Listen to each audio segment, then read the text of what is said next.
Mesdames, Messieurs, bonsoir et bienvenue à tous à la une de ce journal éclaboussé par un scandale de corruption et de favoritisme. Roger Kododon, le président du Parlement panafricain, dément formellement ces accusations et déclare n'avoir jamais été impliqué pour des fautes de gestion. Et la suspension du budget décidé par le comité exécutif de l'Union africaine n'a pas été validée. Et le budget a été donc adopté par les chefs d'État et il se lève à 11 milliards de francs CFA. Voilà pour le sommaire.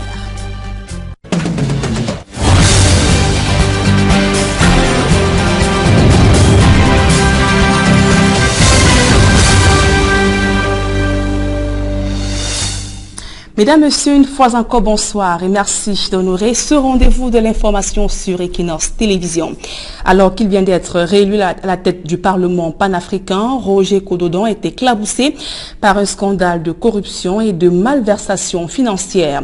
Au lieu de maintenir la suspension du budget du Parlement, comme demandé par le comité exécutif de l'Union africaine, les chefs d'État ont ordonné un audit de performance pour mettre fin aux soupçons de corruption au sein de l'institution et le budget du Parlement panafricain a été adopté. Il s'élève à près de 11 milliards de francs CFA. Des précisions dans ce reportage de Guizogo.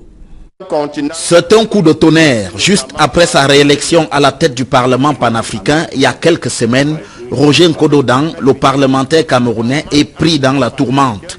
Le sommet de l'Union africaine à Nouakchott en Mauritanie a viré au cauchemar pour lui. Ce sont les ministres des Affaires étrangères réunis à Addis Abeba en Éthiopie à la veille de l'ouverture du 31e sommet de l'Union africaine qui ont d'abord refusé de valider le budget du Parlement panafricain, reprochant à l'institution des faits de corruption et irrégularité dans le processus de recrutement. Si dans un premier temps, les chefs d'État semblaient avoir opté pour la suspension du budget du Parlement panafricain, cette idée a été abandonnée au profit d'un audit de la gestion de Roger Kododon qui explique qu'il n'est ni ordonnateur principal ni ordonnateur délégué. Cette tâche, selon lui, incombe au secrétaire général de l'Union africaine. Selon toujours Roger Kododon, les recrutements se font par un comité ad hoc et qu'en outre, il a agréé entièrement l'idée d'un audit qu'il avait lui-même demandé. Cet audit, ordonné par les chefs d'État de l'Union africaine, qui est le 4e au sein de cette institution, va questionner notamment les raisons de l'augmentation du budget du Parlement panafricain de 10 à 14 milliards de francs CFA.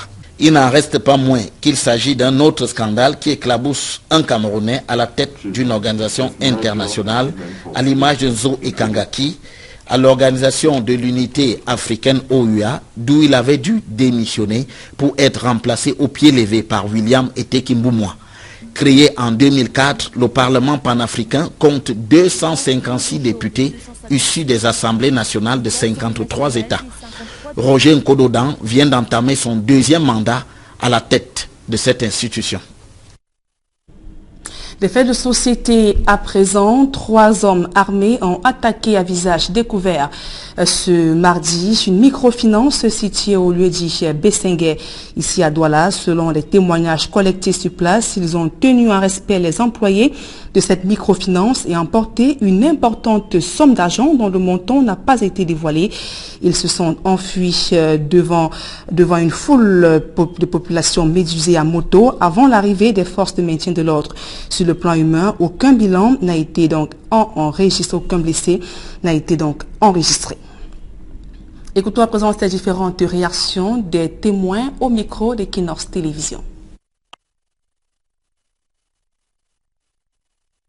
Ils sont venus avec une moto, ils ont gardé la moto, ils sont entrés dedans, comme les clients, comme les autres clients. Bon, c'est là qu'on est dedans, on comprend plutôt les bruits. Où est l'argent, où est l'argent, où est l'argent. Quand nous on comprend que ça fait au moins 40 minutes, par 1 heure de temps. C'est là que nous maintenant on a compris où est l'argent. C'est là qu'on est entré dans l'électeur de la police, 117, ça n'a pas allé, on a envoyé quelqu'un au fer à 8 ça n'a pas allé, avant qu'on appelle l'agence, deuxième agence, à quoi? C'est l'agence maintenant qui fait alerter la police pour maintenant être ici. Bon, la scène que j'ai vécue, j'étais au salon, j'étais en train de coiffer. À peine il y a eu coupure de lumière et d'électricité. Il y a mon voisin qui est arrivé me dit qu'il y a un marquage au microfinance. Je me suis souvenu rappeler que je garde l'argent là-bas. Je suis donc quitté en courant de mon salon de coiffure jusqu'au microfinance. J'ai trouvé les gens étaient mobilisés de 2 côtés de la route. Un côté était bloqué, les véhicules ne passaient plus. Je me suis placé juste au milieu de la route. J'ai vécu là, je regarde le microfinance, la banque en question. C'est là où je vois un monsieur sortir avec l'arme. Il casse la vitre vers le bas, parce que le microfinance a une porte vitrée. Il casse la vitre, il sort vers le bas. Il est en veste. Il sort l'arme, donc il sort l'arme sur la veste, il tire en l'air, tout le monde se couche. Il démarre la moto, il ne démarre pas. Directement, il y a une moto qui était à côté, ils ont pris cette moto, il y a un jeune homme qui était garé, qui a aussi vécu la scène. Et tant qu'ils ont tourné maintenant, ils ont tiré en l'air un deuxième coup. Ils ont lancé vers le feu rouge. Feu rouge, ils ont viré vers la droite. C'est là où la gendarmerie aussi est arrivée après eux. Ils étaient partis. Ils avaient un sac, ils étaient à 3 sur une moto. Ils avaient un sac d'argent. Ils avaient un sac, c'est pas qui avait le sac là. Tout le monde s'est couché. Il y avait la panique. C'est tout ce que j'ai vécu. Taire les querelles et tourner la page des luttes politiques et se consacrer au développement de l'arrondissement de Ndikinimeki. Telle est la prescription faite par le préfet du département du Mbam Inoubou. Justin Vondo vient de réactiver l'association de développement de cette localité dotée d'un riche potentiel qui est toujours à la traîne. Le reportage de Charles Melingui et de Marcelin Gansop. Ndikinimeki, ville bientôt centenaire, traîne les pieds. Là où d'autres arrondissements du BAM et Inoubou, moins âgés, ont depuis longtemps pris place à bord du train du développement. Il est temps que cela change. Les populations de Ndikinimeki ont elles aussi droit aux bonnes routes, à un accès aisé aux services sociaux de base et au financement des activités génératrices de revenus portées par les jeunes. Des défis et bien d'autres qui ne laissent pas un temps de répit à l'association de développement de l'arrondissement de Ndikinimeki qui vient de sortir d'un profond sommeil. Je voudrais souligner que cette association pour le développement de l'arrondissement de Ndikinimeki, ce n'est pas l'association pour la politique de l'arrondissement de Ndikinimeki. Le développement, c'était la politique, je ne serais pas venu. Je suis venu pour accompagner le développement. Le développement que les populations espèrent et appellent de tous leurs vœux passe par l'union de toutes les énergies, ce qui n'est malheureusement pas encore le cas, comme a pu le constater avec regret le préfet du département du Mbam et Inoubou. Non seulement je ne vois pas tout le monde, mais je ne vois pas ce que je devais voir. Premier devoir, rassembler. Parmi les grands absents dont parle l'autorité administrative, figure en bonne place le maire de la commune de Ndikinimeki, dont on a cherché en vain les traces. Le préfet du BAM et Inoubou pense qu'il faut tendre la main à tout le monde, si tant est que les uns et les autres sont animés par le seul souci du développement. Peut-être que la faute est à X, peut-être que c'est à Y. Ça, c'est pas mon problème. Mon problème, c'est que je veux voir le rassemblement. Partout où il y a le champ du développement, vous me verrez. À partir du moment où ça va prendre des connotations de l'autre que vous connaissez là, vous ne me verrez pas. Un message de rassemblement bien perçu par le bureau que conduit David Makoup. Voici venu le temps de la marche ensemble. Voici rentrer les filles de Ndikinimeki dans une marche collective. Désormais, chers frères et sœurs, mettons-nous tous debout pour qu'ensemble nous prenions possession de notre maison commune, l'arrondissement de Ndikinimeki. L'heure n'est donc plus à l'inertie. Aussi le préfet a-t-il donné 6 mois au bureau installé pour produire les premiers résultats. Nous allons nous y atteler pour que d'ici la fin de l'année, qu'une action forte soit posée. D'ailleurs, on y a pensé, mais il fallait au moins commencer par rassembler. Parce que si on ne rassemble pas, on ne pose pas des actes.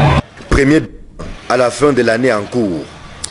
Dans le reste de l'actualité, comment faire pour intéresser les jeunes à l'agriculture, la pêche et l'artisanat? Un forum économique et social se tient à l'Assemblée nationale afin de stimuler ces jeunes à se tourner vers ces secteurs d'activité. Joël Essengue et Guizogo. Cela s'appelle être enthousiaste sur ce que l'on fait pour que cela soit su. C'est ce que l'Assemblée nationale a opté de faire à travers le forum économique et social, un grand rendez-vous d'information pour intéresser notamment les jeunes aux différents programmes agricoles et pastoraux développés au Cameroun. Le gouvernement a mis en place un ensemble de projets et programmes. Ces programmes-là sont malheureusement souvent ignorés par le grand public, parfois par des parlementaires. Et c'est pour ça que ce séminaire s'adresse aussi aux parlementaires, pour qu'ils puissent porter, entre guillemets, ce qu'on appelle la bonne nouvelle de ce qui se fait au niveau central dans leur circonscription. Devant les nombreux programmes que le gouvernement liste, tant au ministère de l'Agriculture qu'au sein de celui des pêches et des industries animales, il reste qu'il faut les porter au nu. C'est un projet qui a été pris en main avec beaucoup d'enthousiasme par le cabinet global. C'était dans l'intérêt des jeunes. Derrière les micro-projets, il y a toute une brochette, un sommier de programmes, d'une cinquantaine de programmes étatiques où gisent des dizaines, voire des centaines de milliards de francs et qui ne servent qu'à entretenir les gens qui sont les gestionnaires de projets. Il faut absolument que ces projets-là soient rendus accessibles aux jeunes. Cette démarche, le ministère de l'Agriculture s'y associe ainsi que les autres départements ministériels participant à ce forum. Le Minader est venu porter la bonne information, à savoir qu'il faut informer les jeunes sur les programmes qui existent. Il faut les former pour qu'ils deviennent de véritables jeunes entrepreneurs agricoles, agro-pastoraux, agricoles d'abord, en même temps les accompagner.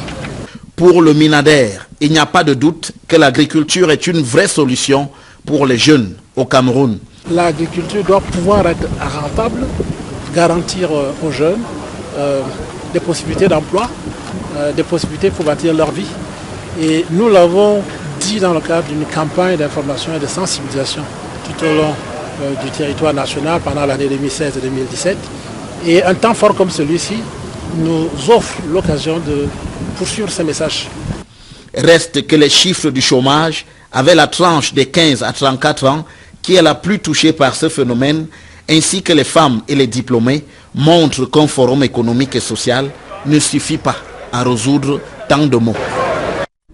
Un fonds de solidarité dédié au financement des activités génératrices de revenus initiées par les jeunes est en gestation.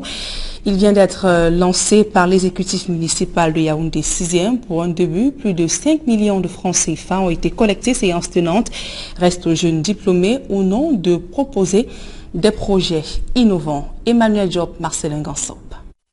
Ce n'est un secret pour personne que les jeunes éprouvent de plus en plus d'énormes difficultés à accéder à un emploi et pour ceux qui le souhaitent, de se mettre à leur propre compte. Cette difficulté est l'apanage de tous les jeunes, diplômés ou non, y compris ceux de l'arrondissement de Yaoundé 6, qui ne manquent pourtant pas d'idées ni de projets. Le nerf de la guerre reste le plus gros obstacle que l'exécutif municipal a décidé de lever. D'où le lancement d'un fonds de solidarité dédié au financement des activités génératrices de revenus portées par les jeunes de la commune. La création du fonds de solidarité pour la micro-initiative des jeunes participe de la lutte contre la pauvreté. Il me semblait normal qu'à mon niveau, que je l'implémente en faveur des jeunes de l'arrondissement de Yaoundé 6e. Il est question d'organiser, de mobiliser les jeunes autour de ce fonds pour que les jeunes puissent non seulement s'auto-employer et peut-être, pourquoi pas, créer des emplois à partir de ce fonds de solidarité. À peine lancé, la moisson n'est pas négligeable. Plus qu'une somme de 5 millions de francs CFA a été mobilisée séance tenante. Comme on dit souvent, c'est du jamais vu et nous sommes vraiment très émus. Nous n'allons pas nous jeter comme des fauves sur cet argent. Nous allons prendre le temps de nous asseoir, voir leurs projets et sélectionner ceux qui seront meilleurs et surtout ceux qui seront porteurs et qui pourront aider ces jeunes à court, moyen et à long terme. Une levée de fonds qui va se poursuivre pour soutenir la mairie, dont le modeste budget ne permet pas la pleine satisfaction des besoins qui sont ceux des jeunes chômeurs, diplômés ou non. Les 5 motos que j'ai voulu offrir aux jeunes participent de ce que je voulais leur montrer, quel type de projet ils peuvent financer dans ce fonds. Vous pouvez par exemple, à travers l'achat des motos que vous mettez en circulation à usage commercial, fructifier l'argent que vous avez dans votre fonds de solidarité pour que les jeunes puissent avoir une autonomie financière. À charge maintenant pour les jeunes de laisser parler leur génie en montant des projets rentables et susceptibles de générer de la valeur ajoutée. C'est la condition sine qua non pour tout financement sollicité. Plan d'urgence humanitaire en faveur des victimes de la crise anglophone. Déjà 800 millions de francs CFA collectées depuis le début de l'opération. La région du littoral enregistre le plus grand nombre de contributions avec 229 millions de francs CFA. La cérémonie de levée de fonds a eu lieu hier lundi au cours d'une cérémonie présidée par le gouverneur de la région du littoral, Samuel Dieudonné Ivara-Dibois. Toutes les forces vives de la région se sont mobilisées pour exprimer leur solidarité à l'endroit de ces populations des régions du nord-ouest et du sud-ouest secouées par une crise socio-politique depuis près de 2 ans déjà. Écoutons à présent cette réaction du gouverneur de la région du littoral, Samuel Ivara-Dibois, est au micro d'Equinox Télévision. Quand on prend les 2 espèces des 2 jours, l'espèce totale nous donne 123 562 500. En chèque, 52 25 000. En promesse, 53 850 000. Et le total du littoral, toutes tendances sont confondues, donne à ce jour 229 437 500. Parlez encore.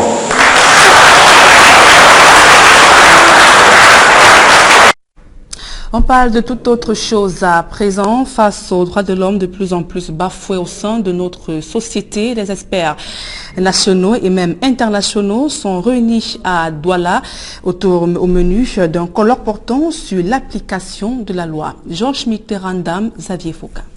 L'amphi 300 de l'INSET de Douala a servi de cadre ce mardi 3 juillet à la tenue d'un colloque international qui a réuni des experts nationaux et internationaux autour du thème de l'application de la loi. L'application de la loi est au cœur de la coexistence pacifique entre les citoyens dans un État. L'application de la loi est le moteur, le vivier du vouloir vivre ensemble. Et dans un pays où on recherche ces éléments du vouloir vivre ensemble, la loi doit être au cœur de la société. Parce que lorsqu'il n'y a pas la loi qui s'applique, naturellement c'est la raison du plus fort qui l'emporte. Que nous soyons convaincus, nous tous, que l'application de la loi, c'est une affaire de citoyenneté. Dans un environnement mondial, dans lequel de plus en plus les droits et les lois sont bafoués, ce thème arrive à point nommé pour tirer la sonnette d'alarme. Mais l'hypothèse de départ, ce n'est pas que la loi n'est pas appliquée seulement au Cameroun, mais la loi n'est pas appliquée partout dans le monde. Autant nous n'appliquons pas nos lois nationales, autant les pays développés n'appliquent pas la loi internationale. Lorsqu'ils peuvent envahir un autre État, ils ont le droit d'ingérence, ils ont le droit d'ici, le droit de ça, que nous n'avons pas. Eh bien, ça veut dire qu'ils violent la loi internationale, que nous respectons. Et ils respectent leurs lois, que nous ne respectons pas chez nous. Nous ne respectons pas nos propres lois. D'où la question de l'application de nos lois. Les garanties constitutionnelles du procès, conditions de l'application de la loi, est l'une des thématiques secondaires abordées par les intervenants. Garantie constitutionnelle d'un procès, premièrement, il y a le droit à l'assistance d'un avocat. Et le droit à l'assistance d'un avocat n'est pas seulement lors du procès. Il est dès le début, lorsqu'une personne est détenue par un policier. Les principes sont applicables partout. Ce sont des principes qui sont généraux. Donc, si on parle du droit à l'assistance d'un avocat, c'est un principe, tout le monde est d'accord avec ça, tout le monde devrait en bénéficier. C'est cependant dans l'application. Au Canada, le droit à l'assistance d'un avocat, c'est facile. Les gens ont droit à un avocat qui peut être gratuit lorsqu'ils n'ont pas les moyens financiers de s'en payer un. Les organisateurs proposent des rencontres annuelles afin d'évaluer par secteur d'activité le degré d'application de la loi. Dans un instant, la deuxième partie de ce journal.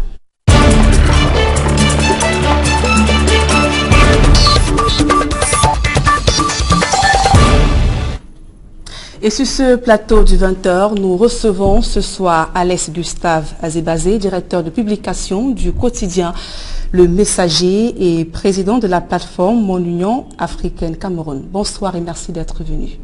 Madame, bonsoir et bonsoir aux téléspectateurs du journal télévisé d'Equinox Télévision. Alors, le 31e sommet de l'Union africaine s'est achevé hier dans la capitale mauritanienne, dont était axé essentiellement la lutte contre la corruption. Cependant, on a constaté que les dirigeants africains ont semblé opter pour des discours politiques. et de mettre de côté les engagements. Finalement, est-ce que les disparités contextuelles, conjoncturelles et même politiques de chaque pays ne sont-elles pas un frein à la lutte contre la corruption? Si on veut voir le verre à moitié vide, on dirait qu'il ne s'est rien passé en raison de ce qu'il n'y ait pas eu de décision spectaculaire. Mais si on veut voir le verre à moitié plein, on peut considérer que le fait d'inscrire à l'ordre du jour d'un sommet de l'Union africaine, c'est pour la première fois que ça se fait. Ce thème, le thème sur la problématique du fait corrupteur ou de la corruption qui, tout le monde le sait, tout le monde le dit, gangrène le développement de l'Afrique. Certains disent dans les milieux africains, y compris dans nos pays, que la corruption est un fait universel et donc qu'il n'y a pas lieu de s'en alarmer davantage. Sauf que, et je trouve que nos pays, du fait de leur capacité économique, du fait de la situation sociale de leur population, souffrent le plus des effets de la corruption parce qu'ils freinent dramatiquement et gravement ce qu'on appelle le développement. Et je considère que l'Union africaine, qui est quand même composée d'un certain nombre d'États qui ont de la peine à fixer et respecter un certain nombre de règles de convergence en matière à la fois de gouvernance, de démocratie, de respect d'un certain nombre de principes qui fondent la qualité de l'État en tant qu'outil de production, de développement au service des citoyens et non au service des seuls dirigeants. Et, me semble-t-il, si ce n'est pas la conséquence d'une demande populaire importante ou une exigence des partenaires au développement de nos différents pays qui, notamment l'Union européenne, d'autres puissances dont je ne souhaiterais pas citer le nom ici, il me semble qu'il faut considérer que c'est un premier pas. Inscrire à l'ordre du jour. Je vous rappelle qu'il y a eu un panel au cours duquel notre compatriote Akere Mouna, qui est un des très importants combattants, si vous me permettez le terme, de la lutte pour de l'anticorruption, de la lutte contre la corruption, aussi bien au niveau national que régional et international, était l'un des intervenants aux côtés du président en exercice sortant de l'Union, c'est-à-dire le président Kagame, et le président nigérian, qui a la réputation, à tout le moins, par son passé quand il était ministre, en tout cas lors de son premier mandat dans les années 83, mais aussi de son passé de ministre du pétrole, d'avoir engagé un ensemble d'actions dans son propre pays pour que la corruption soit réduite à la marge. Et nous allons rester donc sur ce volet de la corruption où un scandale a d'ailleurs été enregistré au sein de l'Union africaine, notamment le président du Parlement panafricain qui a été éclaboussé par des soupçons de corruption et de favoritisme. Le Conseil des ministres avait d'ailleurs proposé l'ouverture d'une enquête, mais les chefs d'État ont plutôt demandé un audit de performance pour voir clair sur ces soupçons de corruption. Alors, y a-t-il lieu de penser qu'en termes matière de corruption, l'institution n'est-elle finalement pas à l'image du nombre de ces pays membres? Vous constaterez ma gêne en tant que Camerounais de devoir commenter cette affaire qui, en fait, ne fait que commencer. C'est-à-dire que un ensemble de députés ou de membres du Parlement panafricain estiment qu'il y a des pratiques au sein de l'institution qui déjà avaient de la peine à se trouver un positionnement à l'intérieur dans le quota des institutions prévues dans l'acte constitutif de l'Union africaine, mais qui en réalité est l'institution qui est chargée, dans toutes les démocraties, tout Parlement est chargé de contrôler le respect par les exécutifs, donc en l'espèce, au niveau régional, par la Commission africaine, qui est le gouvernement de l'Union africaine, le respect ou la bonne utilisation des ressources budgétaires qui sont mobilisées par les États, par les partenaires, par les donateurs pour l'Union africaine. Il est tout à fait quand même symptomatique, sous réserve de ce que l'audit qui a été prescrit, et je pense que ce n'est pas une mauvaise chose que les chefs d'État aient demandé d'abord un audit, ils l'ont baptisé très politiquement ou très diplomatiquement audit des performances, mais chacun sait qu'un audit peut viser deux objectifs. Il peut être un élément de décision ou un élément de gestion quand il est initié par les responsables même de l'institution, mais il peut être un élément aussi de décision et de sanction s'il est demandé par des par des administrateurs, en l'espèce les chefs d'État, parce que malheureusement ou heureusement, c'est les chefs d'État et de gouvernance, la conférence des chefs d'État, l'Assemblée des chefs d'État et de gouvernement qui est l'instance décisionnelle de l'Union africaine. Donc tout ce qui se fait avant, qu'il s'agisse de la conférence, des résolutions de la conférence, des recommandations de la conférence des ambassadeurs ou des propositions du comité exécutif qui est composé des ministres des Affaires étrangères des différents pays, ne sont que des propositions que seule l'instance suprême, la conférence des chefs, l'Assemblée générale des chefs d'État, qui est appelée la conférence des chefs d'État, à pouvoir de décision, et qu'ils aient choisi de couper la poire, parce qu'ils auraient même pu tout simplement classer le dossier, considérer que la dénonciation portée par le député sud-africain Julius Malema et d'autres qui ne sont pas encore en première ligne n'a pas lieu d'être. Et même ils auraient pu invoquer le principe de la séparation des pouvoirs en disant nous laissons l'institution, c'est-à-dire le Parlement lui-même, user de son impérium institutionnel pour contrôler l'action de ses dirigeants.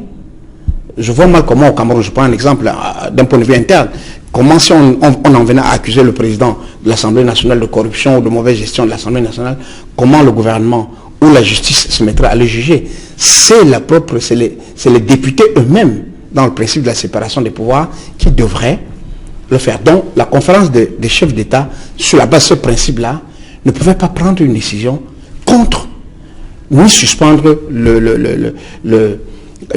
l'exécutif parlementaire. Il demande un audit de performance qui va être fait, je pense bien, en interne par le Parlement, même si il faudra lui adjoindre un certain nombre d'expertises externes, qui peuvent être les expertises de la commission, les expertises de cabinet indépendants, mais pour l'instant, on ne sait pas encore quelles seraient exactement les modalités de la mise en œuvre de cette recommandation. Et dans une récente sortie, le président du Parlement panafricain a d'ailleurs démenti ces accusations de corruption et de favoritisme, déclarant que l'institution se porte plutôt bien, qui n'a jamais été épinglée, qui ne revient d'ailleurs pas à un organe de l'UA de suspendre notre. Alors est-ce que ce démenti de Roger Kododan est-il suffisant pour faire taire la polémique autour de ce sujet? Non, il ne fera pas taire la polémique. On n'est pas au Cameroun quand même, où on pense que quand le président a dit, tout le monde se couche et considère que tant que le président ne donne pas le ton, on n'avance pas. Les députés, et moi j'ai la conviction, pour connaître un peu les rapports de force à l'intérieur des organisations internationales et particulièrement de cette organisation régionale, que parce que ça vient quand même de représentants de pays de l'Afrique australe qui ont quand même une longueur d'avance en matière de gouvernance. Ils ne vont pas se croiser le bras. Et c'est tout à fait normal que le président Kododan du Parlement panafricain, tant qu'il n'y a pas de faits documentés et contradictoires, clame son innocence, clame... D'ailleurs, le principe de la présomption d'innocence est un principe qui est attaché à toute au bon fonctionnement des institutions. Sinon, chacun se leverait, accuserait l'autre des pires crimes, et on le validerait tout de suite. Comme je l'ai dit tout tantôt, c'est une bonne chose que cet audit ait été commandé, mais est-ce que, et ce sera peut-être l'une des actions que nous, en tant que société civile, en tant que médias, nous devons faire, on va veiller à ce que un tel audit ne soit pas simplement un moyen d'intérêt. Il regrette d'ailleurs le traitement effectué par certains journaux au sujet de cette actualité. Pour vous, est-ce que la presse s'est trompée? Oui, la presse est allée très vite en besogne. Et je n'exclus même pas le Messager. Parce que, bon, je n'ai pas parlé. Je le regrette et je présente sans doute ici les excuses à nos lecteurs. Le Messager a titré, je crois, ou bien a fait état de la suspension du Parlement africain. Non. Il y avait une proposition du Conseil du comité exécutif de suspension du budget du Parlement. Et sans doute, l'auteur de l'article qui a échappé à notre vigilance, je le concède, a fait un tout petit peu dans le, comment je vais dire, s'est trompé, mais le Messager n'est pas le seul. Même la presse internationale, un bon nombre de médias locaux et régionaux ont fait la même erreur que nous.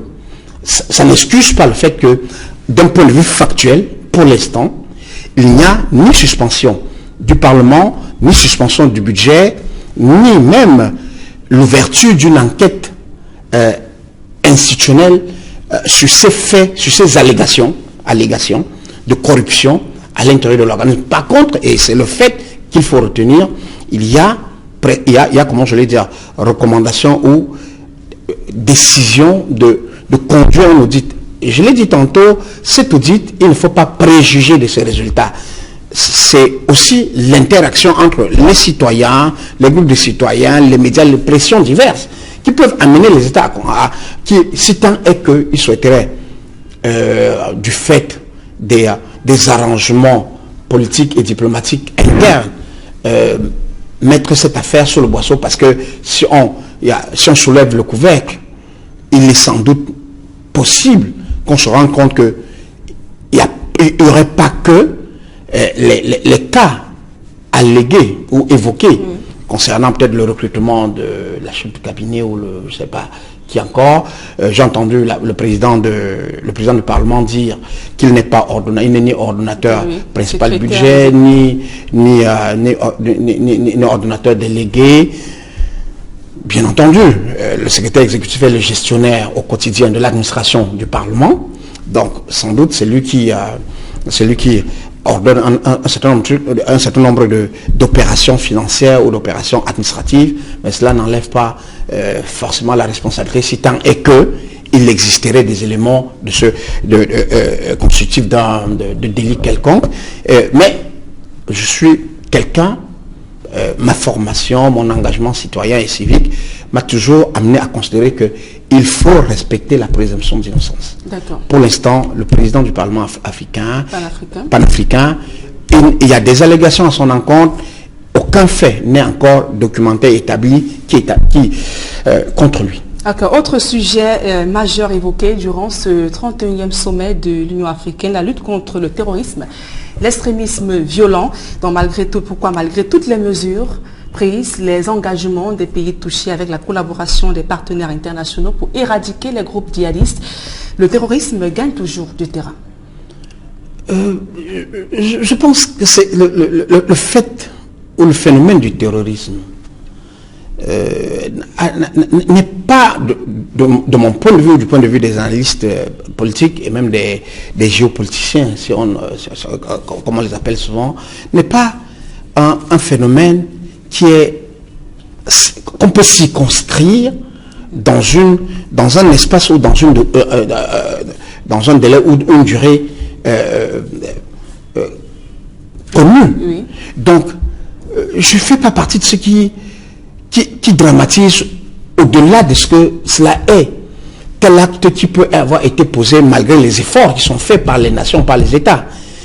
Et certes, quand on est rigoureux et exigeant, on peut poser des questions sur l'efficacité des dispositifs qui sont mis en place, mais on ne peut pas, parce qu'il y a une attaque dans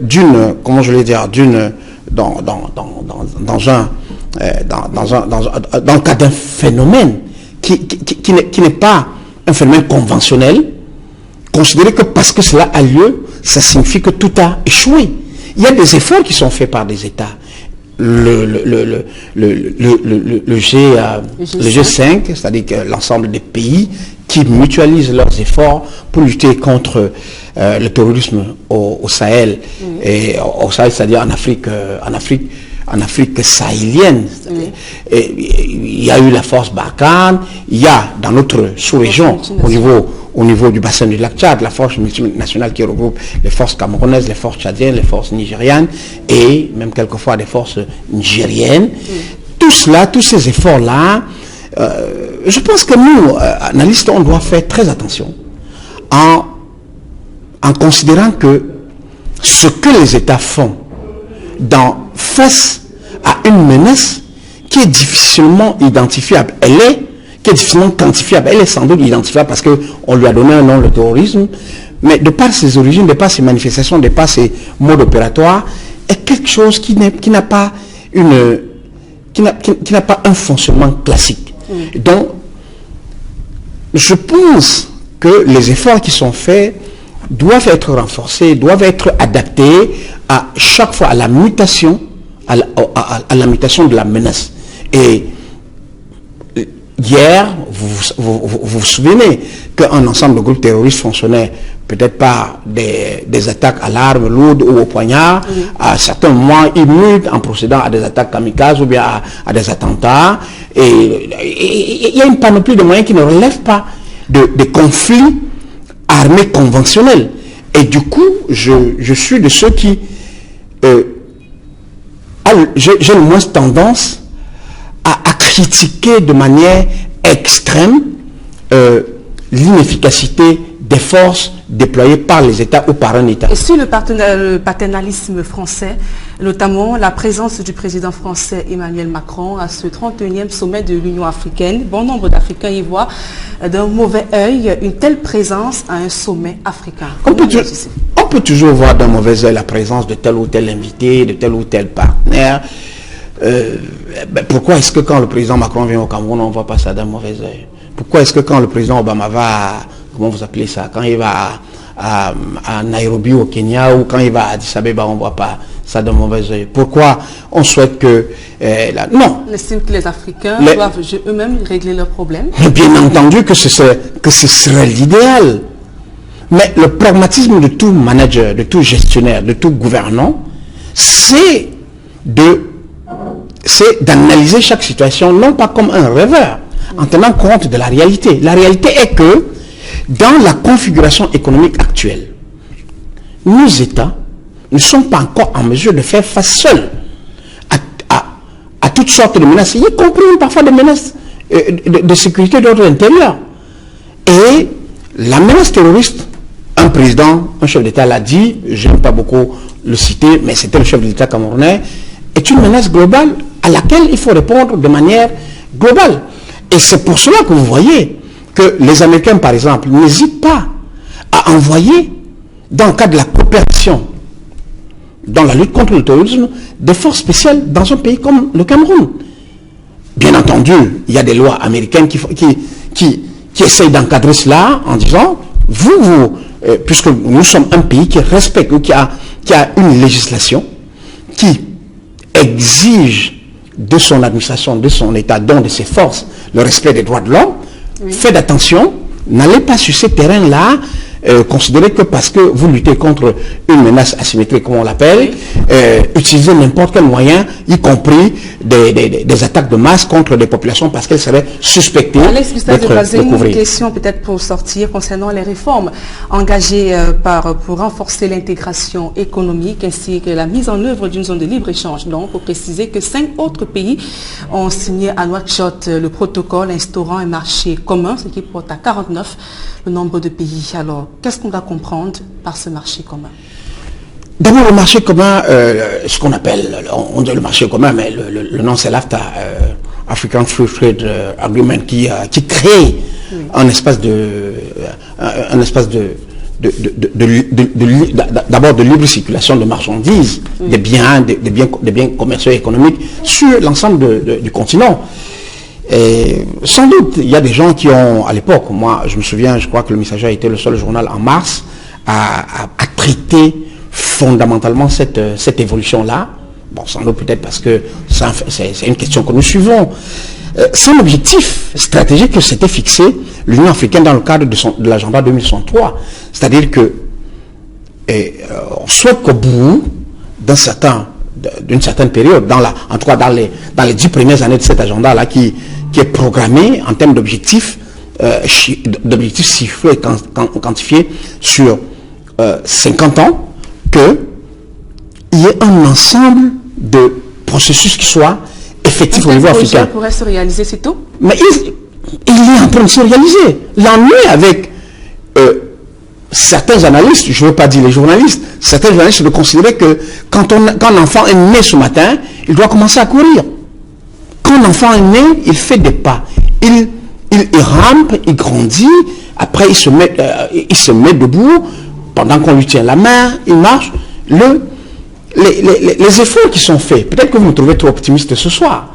Il n'est pas étranger pour quelqu'un qui rêve ou qui a toujours rêvé d'une Afrique, pas la théorie du panafricanisme qui consiste à l'exclusion des autres, mais à une Afrique véritablement intégrée et le marché commun. Et je rappelle qu'à Kigali, le 21 mars, il n'y a pas eu que l'accord sur le marché, la zone de libre-échange, il y a eu un protocole à cet accord-là qui prévoit la libre circulation des personnes. Et on s'attend à ce que lorsque le nombre de pays l'ayant ratifié aura été atteint, que tout cela devienne effectif. Moi, je suis optimiste quand il s'agit de cette question. Merci. Parce que je suis un Africain qui croit en ce que les Africains doivent pouvoir circuler librement, commercer librement à l'intérieur du continent, parce que c'est quand même un marché de 1,2 milliard habitants. Merci, Alex Gustave Azebazé. Je vous en prie. Je rappelle que vous êtes directeur de publication du quotidien Le Messager, et président de la plateforme Mon Union Africaine Cameroun. Mesdames et messieurs, merci pour votre aimable attention. Passez d'agréables moments en compagnie de nos programmes.